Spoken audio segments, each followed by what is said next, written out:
आज पढ़ेंगे हम निरक्षीय स्थिति में वैद्युत द्विध्रुव के कारण वैद्युत क्षेत्र की तीव्रता। तो इसके लिए सबसे पहले हमें आवश्यकता है एक वैद्युत द्विध्रुव किसे कहते हैं। तो इसमें क्या होता है, जब दो समान किंतु विपरीत प्रकृति के आवेश एक दूसरे से अल्प दूरी पर रखे होते हैं तो उन्हें वैद्युत द्विध्रुव कहते हैं। तो उस निकाय को क्या कहते हैं, वैद्युत द्विध्रुव। यानी कि समान आवेश, मान चलो बराबर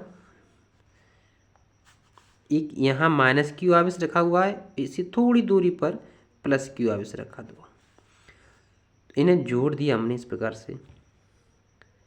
अब क्या था, अल्प दूरी, अल्प दूरी का मतलब पूरी दूरी मान लो 2L है। क्या मान ली दूरी पूरी 2L, और इनके मान लो ये बिंदु A है, ये बिंदु क्या है, B है। ये क्या बन गया, ये निकाय बन गया वैद्युत द्विध्रुव। ये कह रहा है निरक्षीय स्थिति में, मतलब कि ऊपर, तो इसके बीच बीच कोई बिंदु P है, मध्य बिंदु बिंदु O है, और यहाँ से R दूरी पर कोई बिंदु क्या है, P है, जहाँ हमें वैद्युत क्षेत्र की तीव्रता ज्ञात करनी है। तो बिंदु P पर वैद्युत क्षेत्र की तीव्रता ज्ञात करनी है, तो उसके लिए हमें माइनस क्यू आवेश से और प्लस क्यू आवेश से इसकी दूरी पता होनी चाहिए। देखो ठीक जस्ट ऊपर है तो यहाँ पर 90 का कोण बनेगा, और मान लो अगर A से हमने ऐसे मिला दिया तो यहाँ पर थीटा कोण बनेगा, और B को P से मिला दिया तो ये भी थीटा कोण बन गया। अब बीचों बीच बिंदु O है तो इधर दूरी L हो जाएगी, इधर दूरी कितनी हो जाएगी, L हो जाएगी। अब समकोण त्रिभुज बन गया। समकोण त्रिभुज में हम क्या लगा देंगे, इस AP भुजा को निकालने के लिए पाइथागोरस प्रमेय। तो पाइथागोरस प्रमेय क्या कहती है, कर्ण का वर्ग बराबर लंब का वर्ग धन आधार का वर्ग। यानी कर्ण निकालने के लिए हमें लंब और आधार के वर्ग का अंडर रूट में लिख लेना है। तो यहाँ जो निकल के आएगा वो निकल के आएगा R² प्लस L²। सेम इधर ये निकल के आएगा R² प्लस L²। अब 20 से P की बात करें, प्लस क्यू आवेश की बात करें, तो यहाँ पर इस साइड लगेगा क्या, वैद्युत क्षेत्र की तीव्रता E1, और माइनस क्यू से बात करेंगे तो P से A की ओर E2 लगेगा।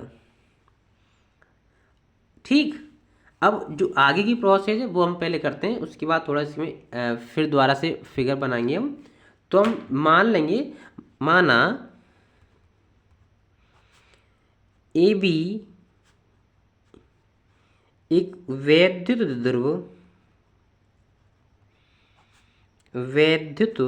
द्विध्रुव P परावैद्युतांक वाले माध्यम में रखा है।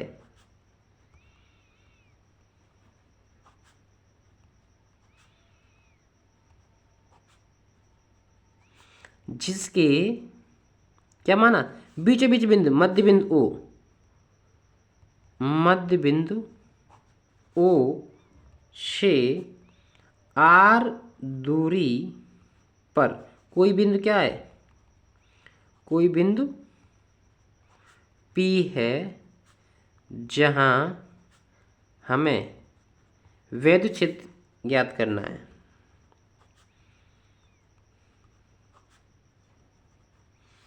वैद्युत क्षेत्र ज्ञात करना है। तो अब यहाँ देखेंगे, पहले इनकी आवेश की बात करते हैं। प्लस क्यू आवेश के कारण, प्लस क्यू आवेश के कारण, प्लस क्यू आवेश के कारण वैद्युत क्षेत्र की तीव्रता निकालेंगे, उसे मान लेंगे E1। क्या मान लेंगे, E1। तो लिखेंगे E1 बराबर 1/4 पाई E0 के Q अपॉन दूरी क्या हमारी B से P की ओर दूरी क्या है, अंडर के अंदर R² प्लस L²। यहाँ पे दूरी का वर्ग होता है, यहाँ क्या होता है, दूरी का वर्ग। जब अंडर R² प्लस L² का हम वर्ग करेंगे तो आ जाएगा R² प्लस के L²।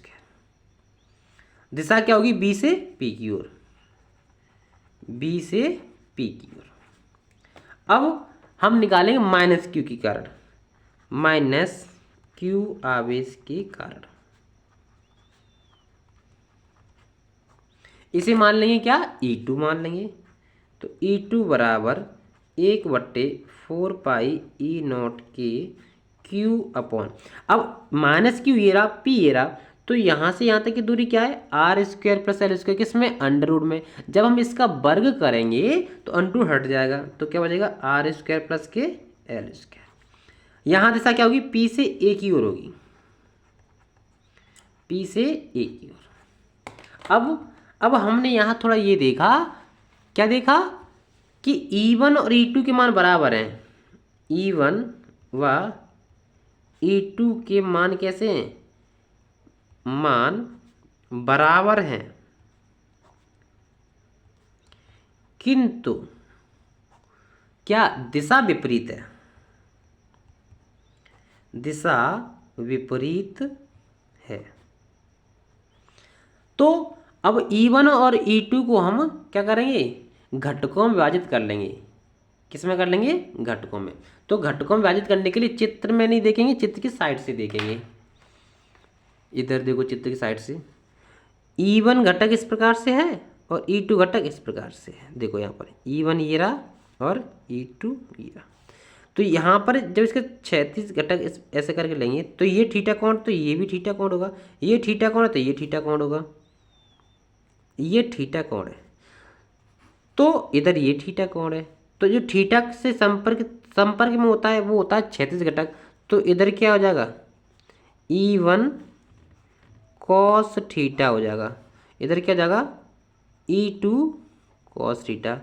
और लंबवत घटक क्या हो जाएंगे, इधर E1 कॉस थीटा, इधर क्या हो जाएगा, E2 sine theta, sorry sine theta होगा, E1 साइन थीटा होगा, क्या होगा, E1 साइन थीटा। तो यहाँ हम देखेंगे कि यहाँ पर E1 साइन थीटा और E2 साइन थीटा, इनके मान तो बराबर हैं। क्यों, क्योंकि E1 और E2 बराबर हैं, तो E1 और E2 क्या हो जाएंगे, निरस्त हो जाएंगे। E1 साइन थीटा व E2 साइन थीटा निरस्त होंगे, निरस्त हो जाएंगे। निरस्त क्यों हो जाएंगे, क्योंकि E1 और E2 का मान बराबर है और साइन थीटा बराबर है। तो जो बिंदु P की जो परिणामी तीव्रता होगी वो होगी, बिंदु P पर परिणामी तीव्रता क्या हो जाएगी, E1 cos थीटा और E2 cos थीटा बराबर हो जाएगी। तो E बराबर E1 cos theta plus E2 cos theta. अब चूंकि हम निकाल चुके हैं E1 और E2 के दोनों के मान कैसे हैं, बराबर हैं, तो E1 बराबर क्या है, E2 है। तो हम E1 की जगह पर E2 कर लो या E2 की जगह पर E1 कर लेते हैं। तो E बराबर E1 cos theta plus E1 cos theta, यानी कि E बराबर हो जाएगा 2E1 cos थीटा। अब यहाँ चित्र में देखते हैं, थीटा यहाँ है, cos बराबर क्या होता है, आधार बट्टे कर्ण होता है। तो आधार कितना है, L, कर्ण कितना है, अंडर के अंदर R square plus L square. तो यहाँ लिख देंगे त्रिभुज AOP में, AOP में, यहाँ देखो AOP में cos थीटा बराबर L बट्टे अंडर के अंदर R square plus L square. तो हम यहाँ मान रख देंगे 2 इंटू E1 का मान ये रख दो, 1/4 पाई ई नॉट के Q upon R square plus L square. और cos थीटा का मान ये रख दो, यहाँ से आया जो निकल के, L अपॉन अंडर के अंदर R square plus L square. Multiply करेंगे तो निकल के आएगा 1/4 पाई ई नॉट के 2QL upon R square plus L square. यहाँ पावर कितनी है, 1, यहाँ पे पावर कितनी है, 1/2। तो कितनी हो जाएगी इसकी पावर, 1 और 1/2 यानी कि 3/2 हो जाएगी। कितनी हो जाएगी, 3/2। चूंकि P बराबर क्या होता है 2QL होता है, तो 2QL जब क्या लिख देंगे, P लिख देंगे। तो 1/4 पाई ई नॉट के P upon R square plus L square की पावर 3/2। यहाँ लगे चूंकि L square is less than R square, यानी कि एल स्क्वायर का मान आर स्क्वायर से बहुत कम है। तो हम देखेंगे 1/4π/E0 के, जब बहुत कम है तो उसे छोड़ देंगे, तो P अपॉन, जब एल स्क्वायर को यहाँ से छोड़ देंगे तो क्या बचेगा, आर स्क्वायर बचेगा, और आर स्क्वायर की पावर कितनी हो जाएगी, 3/2, आर स्क्वायर की पावर 3/2। तो यहाँ से हमारा सूत्र निकल के आएगा E बराबर 1/4π/E0 के P अपॉन RQ। ये हमारा सूत्र निकल के आता है निरक्षीय स्थिति में, यानी कि अच्छी स्थिति और निरक्षीय स्थिति में संबंध क्या है, निरक्षीय स्थिति की, अच्छी स्थिति की वैद्युत क्षेत्र की तीव्रता निरक्षीय स्थिति से 2 गुनी होती है। अगर वीडियो आपको अच्छी लगे प्लीज़ लाइक जरूर कीजिएगा। धन्यवाद।